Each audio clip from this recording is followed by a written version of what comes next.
Record a video of you stretching your hand to pick something, then snap a picture of the phone on green screen, overlay it.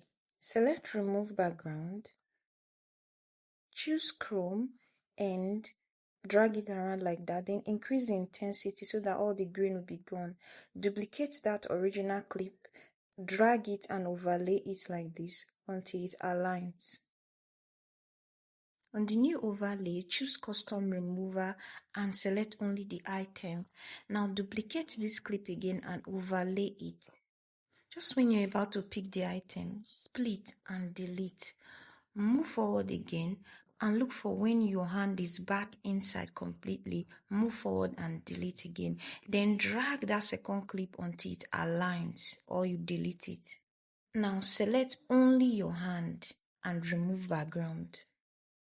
If you did that correctly, you should get something like this. Thank you and follow for more.